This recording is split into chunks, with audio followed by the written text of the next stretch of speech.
In this video, I'm gonna go over a top control armbar where I basically get like an underhook on the near side arm of my opponent's body, and then I work to get a very, very strong armbar. It also helps me get the mount position as well. I can set this up from side control, or I set it up from north-south. Lots of times I end up setting up from north-south because it helps me set up the position even easier. So let's say we're here like this, and I'm in Joe's guard, right? So let's say I'm in Joe's guard, right? And I want to go past his guard. So I'm coming here to pass his guard. What I'll do is I'll come to a north-south position. Let's just rotate this way a little bit.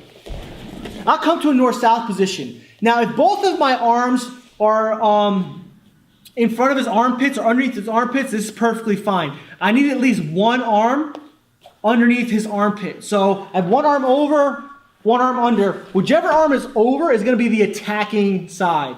So here like this, I take my right arm, bring it back, and then I cup my my ribs. I'll show you a different angle in a second here. So I'm here like this. I cup my ribs, and then I start walking. I keep everything very tight, and I'll even use my knee to hold his arm in place. Because now I have very good shoulder control. When he goes to wiggle around and start working to get out, I have very, very good control.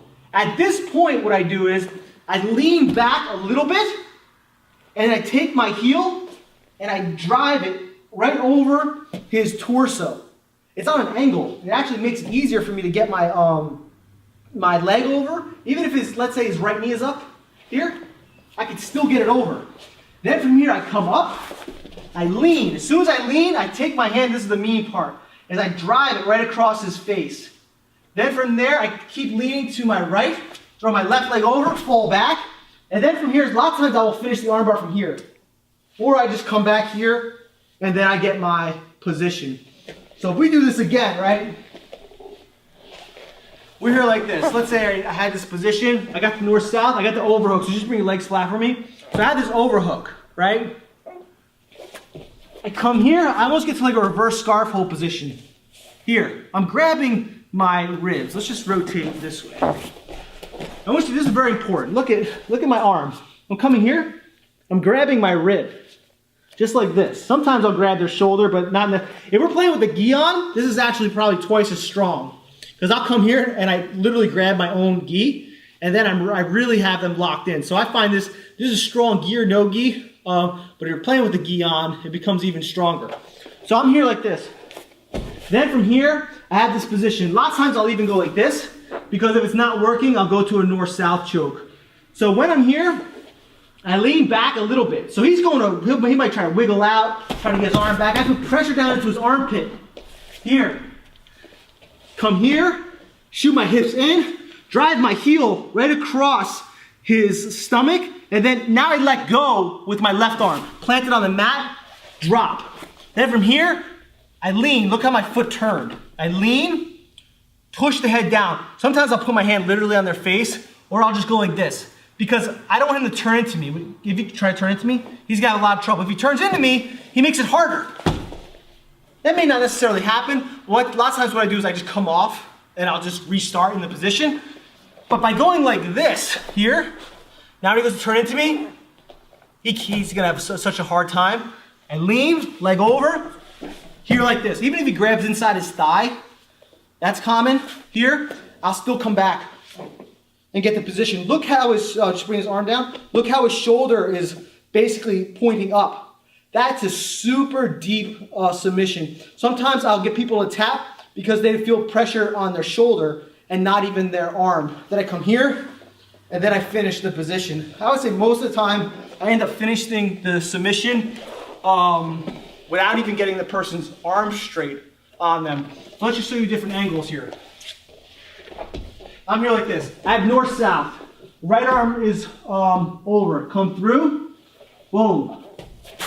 Sit, lean back, here, come up, rotate, push the head, step over. Now I have my position. I'll come here.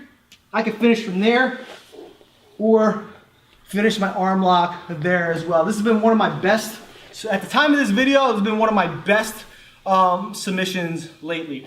Let's see here. So let's go back here. Let's say you're already in side control, right? And I'm here like this. We'll just turn this way. Sometimes the arm ends up like, this is my trigger. If the arm ends up like this, I immediately go like this, here. So if his arm goes under, it's like the paper cutter position. With the gi on, I would come here and I'd go for my paper cutter choke.